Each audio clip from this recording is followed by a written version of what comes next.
Assalamualaikum warahmatullahi wabarakatuh. Perkenalkan, nama saya Mikdad Muhammad Alimbara dengan NIM 042111333260. Kali ini saya akan mempresentasikan kinerja dari tugas saya yang terdapat 4 soal, yaitu yang pertama, saya akan memaparkan soal yang pertama. Yang pertama ada pertanyaan, apakah rata-rata jumlah karyawan wanita berbeda dari 0,30. Dan untuk menjawab pertanyaan ini, kita uji data tersebut dan data sebelumnya dengan alat uji one sample t-test. Kenapa kita menguji dengan one sample t-test? Karena one sample t-test digunakan untuk menguji apakah ada perbedaan rata-rata hipotesis kita yang kita tentukan dari rata-rata data yang sebenarnya. Di sini ada data bantuan kita, yaitu selanjutnya kita cari nilai rata-ratanya. Standar deviasi, count, standard error of mean, degree of freedom, hipotesis mean, statistik, dan yang terakhir nilai dari p-value. Dari nilai p-value terdapat hasil yaitu 0,000 sekian.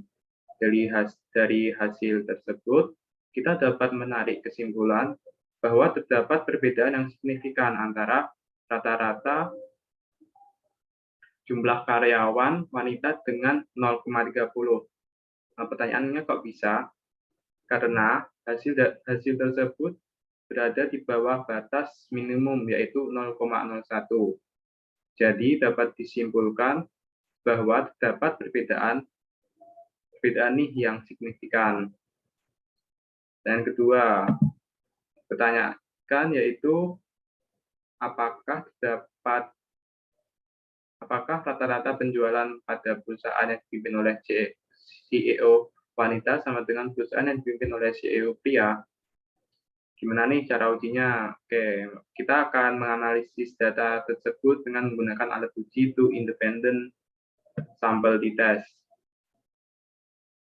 Kenapa kita memakai alat uji two independent sample t-test?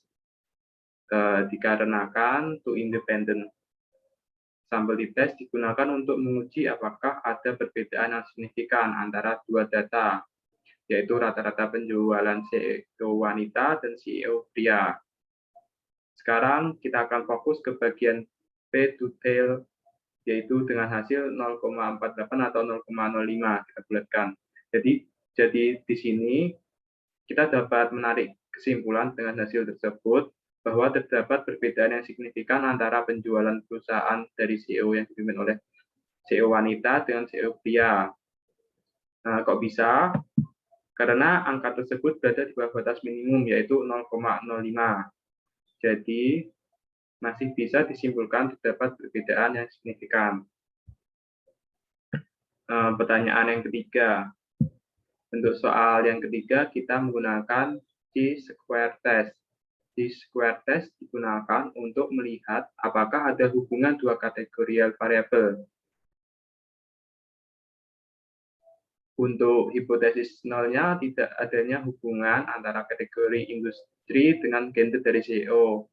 Dan hipotesis alternatifnya, yaitu terdapat hubungan antara kategori industri dengan gender dari CEO. Nah, untuk soal yang ketiga ini ditanyakan apakah terdapat hubungan antara kategori industri dengan gender dari CEO.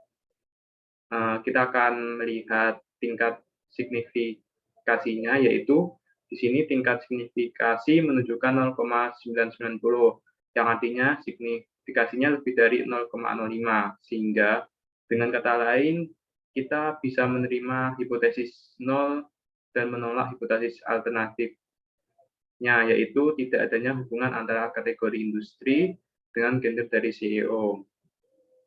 Soal yang keempat yaitu pertanyaan yang keempat yaitu apakah rata-rata penjualan sama dengan rata-rata anggaran dari pemasaran.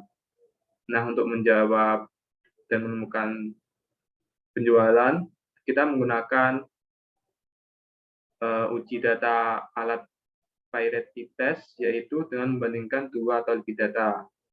Oke, kita langsung aja ke hasil signifikasinya.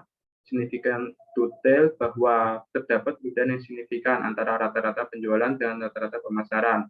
Karena nilai signifikan dari data tersebut di bawah batas minimum, yaitu 0,01. Sekian presentasi dari tugas yang saya presentasikan. Jika ada kurang lebihnya, mohon maaf. Assalamualaikum warahmatullahi wabarakatuh.